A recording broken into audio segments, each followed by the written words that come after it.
Hello, friends. It's me again. This is gonna be a little strange. Uh, I don't usually do this like this, but I wanted to make sure that I get all of the parts of this story together. So, this is actually two parts of a story from our friend Kai. Um, I was going to do just one and then the other, but we're going to go through both parts, one right after the other, and then we'll get to what I have to say at the end. Because the first one, which is technically part two, is a little short, but that's fine. I just wanted to make sure I get them all together, because this is an important story, and I do want to read this to you all. So, without, going on any further, here we are. This is the engagement, the quarantine, and the gender crisis, part 2.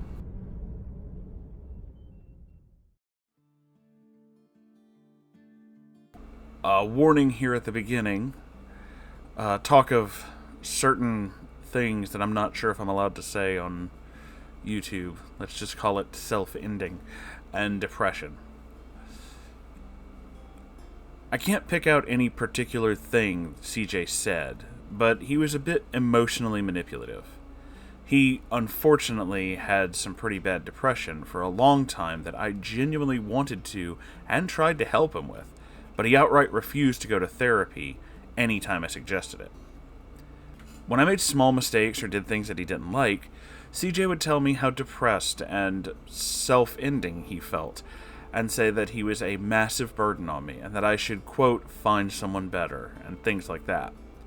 We'd go through endless cycles of this throughout the entire relationship, but it got worse when we were long distance over quarantine. Yeah, that's pretty manipulative. Just a little under 1 year of dating, CJ began talking about marriage in the future. This, of course, scared the absolute shit out of me, and my panic attacks started becoming more frequent. I told him I wasn't even sure if I wanted marriage, but I still loved him and cared about him and wanted to be with him.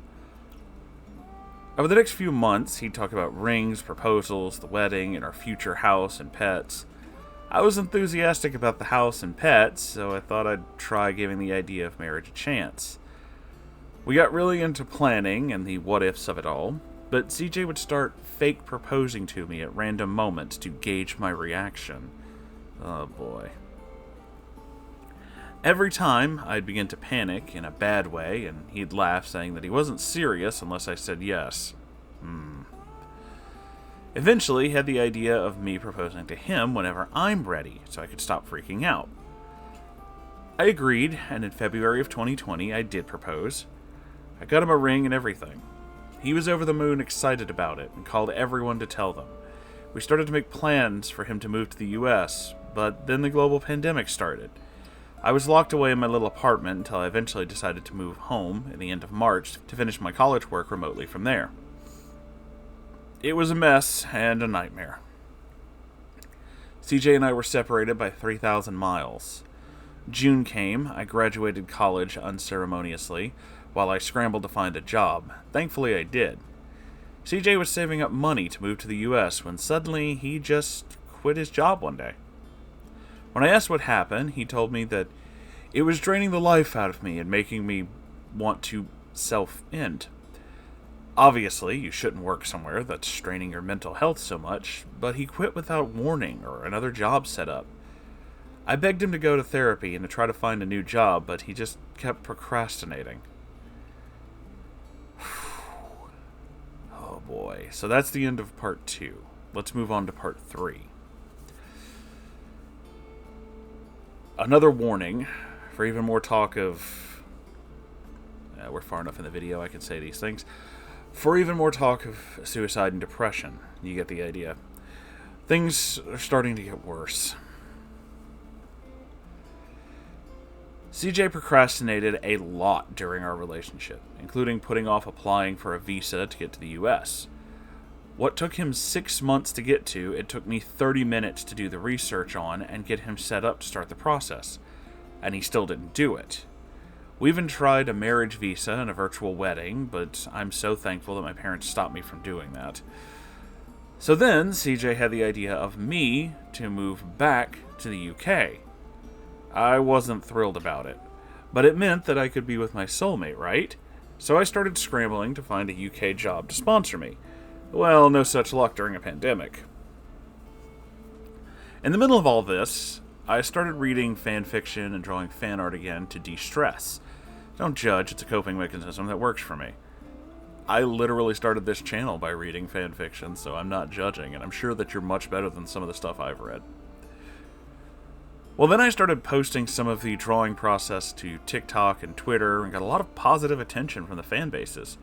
I thought maybe I could make some extra money to save for moving, so I started drawing some more, well, Rule 34 stuff. Don't worry, it's all adult characters.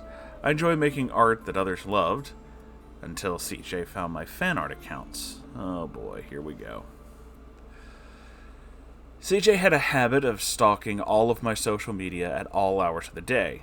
I'll admit it was my fault for not telling him right away that I started drawing and posting fan art, but I wanted to see if I could get some traction first for making money, and then tell him that I have the extra income for moving. He told me that he felt betrayed and worried I was going to start role-playing with people on Twitter like his cheating ex did. Oh, here we go. Yep. He knows that I hate role-playing. We never even tried role-playing together. I told him it's just fan art and I wasn't talking to anyone on any platforms. I even offered to send him screenshots of my empty DMs on my page. I just wanted to make art and maybe a little money. The week-long argument went from him sending nudes trying to copy the characters' poses and the fan art I drew, to him writing fanfiction about us meeting in a bar. Of course, in the fanfic, over-feminized me into basically a cheesy teen romance kind of character.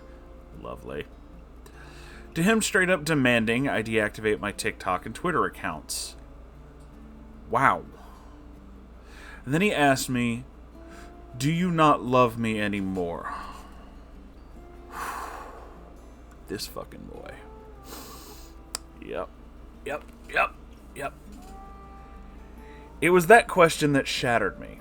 In tears and sobbing over the phone, I deactivated both accounts and sent him screenshots as proof. After that, he'd occasionally tell me that he looked at my accounts to see how many followers I had and would tell me how much they were gaining.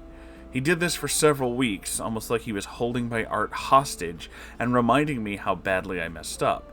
Before the 30-day limit on my accounts was up, I secretly reactivated and deactivated them again, just so that they wouldn't disappear. I felt like a really horrible person, but I put a lot of time into that art, and I didn't want to lose all the wonderful comments I got on them. I felt like I had nothing. I had lost motivation in all other art. I couldn't focus on work. I was still having panic attacks. All the while, CJ would send me "I love you" messages, and then tell me how depressed and suicidal he was feeling without me. Anytime I told him on calls that I just need a moment to do my breathing exercises and calm down, he would say half-jokingly, "Oh, you always need a moment." I'm about to slap this man. I'm about to do it. Part 4 will be the next and final chapter in this story, thankfully. Typing all of this out made me relive all this stress and depression, but I'm a lot better now.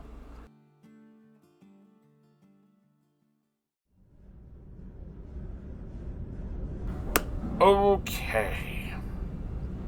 So, I was saying at the beginning of this how I would talk about one part and then the other, but they just fit into each other so well that we can just go through the whole thing. I won't lie. With the first part of this, I felt like this guy maybe had some issues, and maybe it was his bad issues that were causing him to not understand the situation that he was in, and thus the situation he was putting Kai in. That being said, now that I know more, fuck this dude. Fuck him and his manipulative bullshit fucking tactics. Fuck his lies, fuck his manipulation, fuck holding their art hostage, and fuck the entire situation they put them in. That is fucking bullshit. That is absolute fucking garbage. Yeah, I was annoyed and kind of upset at the first part of this. Now I'm fucking mad. This man, this grown, actual human being, is acting this way towards someone that they said that they care about. Not giving a good goddamn about any of Kai's feelings, about how they need a moment to breathe, about how they need to find a way to express themselves, about how much they enjoy the act of expressing themselves. Look, I don't give a shit what kind of art you want to make. I know enough people who draw pornographic art and things like that on different things, and that's totally fine. If that's what you're into and that's what you're good at, who the fuck cares, man? You do you. Bottom line, long as you ain't hurting nobody and it isn't some kind of weird illegal shit, you know me, I don't care. That's totally fine. But this motherfucker to come along and try and undercut every single sense of pride, of happiness, of creativity, of good things that Kai is having from this, fuck this dude. What an absolute fucking narcissistic piece of shit. That is completely uncalled for. There are a lot of things, and I usually default whenever it comes to relationship stuff to myself and Sango, because that's the most intimate relationship I've ever had. So, you know, there are a lot of things that Sango and I agree on, and there are things that we don't agree on. There are things that we like together, and there are things that we like separately. And you know what? That's totally fucking fine. I don't have a problem with that. I don't have any kind of issue with that, because the first and foremost rule you need to understand when going into a relationship is that's not your property, that's another human being. And sometimes they're gonna do other fucking things. This guy didn't want a significant other. He wanted someone to control. He didn't want a partner. He wanted someone he could demand everything from. He wanted someone to essentially take the place of, like, his mother. Someone to take care of him, and to always do for him, and to always be there for him. Fuck that noise. No. Grow the fuck up and deal with your shit. And yeah, I know. Depression is hard. Believe me, I've fucking been there.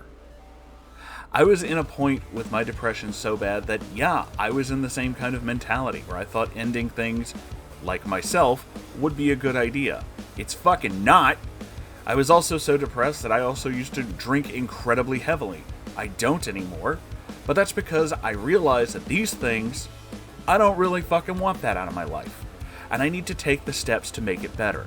I'm not saying you can just be like, and it's all better. No, fuck that. It's not like that. But if you're not willing to at least take the first step, you ain't gonna take the second one. That's the biggest part of this. Nobody says you have to get over it in a minute, or in a day, or in fucking 30 seconds. But you at least gotta fucking swing at it. If you ain't fighting back, you ain't fighting at all. This motherfucker ain't interested in that. He's interested in somebody doing for him. I question whether or not his depression is simply depression, or if it's, you know, him wanting to be a fucking child forever. And honestly, just all of this. There's so many things about this. I mean, again, to go over the art thing, like I've already said, I don't give a shit what kind of art you draw, and it shouldn't matter. I don't give a shit if that's something that that Sango wants to do in the future. Whatever, it's art. Who cares? You know? You can draw things like that, and if people like it and they ask you to draw stuff like that, and that's like a thing that you're okay with doing, cool. Okay, yeah, that's a job. You did the thing.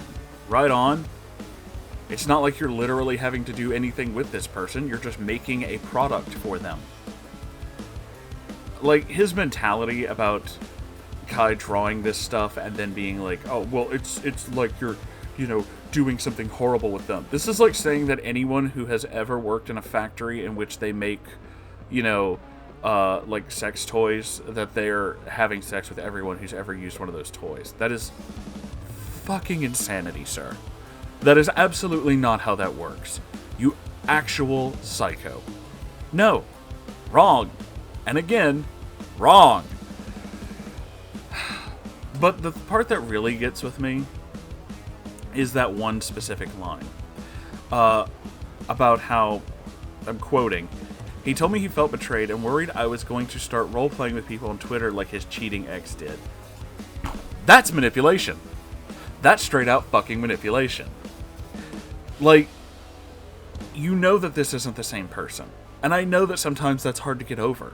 And I know that sometimes, dealing with someone who's hurt you in such a way that it leaves an emotional and pretty fucking deep scar is something that takes time to get over. But you don't accuse someone of these things. You talk it over with them if you're actually interested in this relationship working. I'm gonna go out on a limb here. I'm gonna make a prediction. And if this is way out of line, and this is wrong, or whatever, Kai, you can feel free to tell me, and I'll apologize. But I want to make a prediction here. This is my thought on this. Him not wanting to move. Him specifically wanting you to move there. Him going through all this stuff, hemming and hawing, and, well, I don't know about this, I don't know about that, and then going into straight manipulation tactics. This was not about being with you where you are. This was about separating you from a support system like your family. Guys who are super manipulative, and not just guys, but people who are super manipulative, they do that kind of shit. That is 100% a thing that they do. They will do their best to separate you from friends and family and any group that supports you. Like all of these people who are very supportive and interested in your art and your stories and the things you created. Yeah. That's pretty fucking evil. And I'm really glad that you're not having to deal with this guy. Or at least, God, I hope you don't. Because seriously, I said it before and I'll say it again. Fuck this dude. That's the end of this episode, everybody. Thank you all for being here. I hope you were just as righteously infuriated as I am. Whew, boy. This went some places, and I'm sure the next part totally will too. So get ready for more angry Moonhorse, I guess. That does seem to be a theme in some of these, doesn't it? But it's a good anger. It's a justified anger. And that's what we're here for. I love you all so very, very much, and be very careful out there. People like this do exist, and they're fucking horrible. Just try to avoid that shit, alright? I love you all, and I'll see you in the next episode. Goodbye, everybody.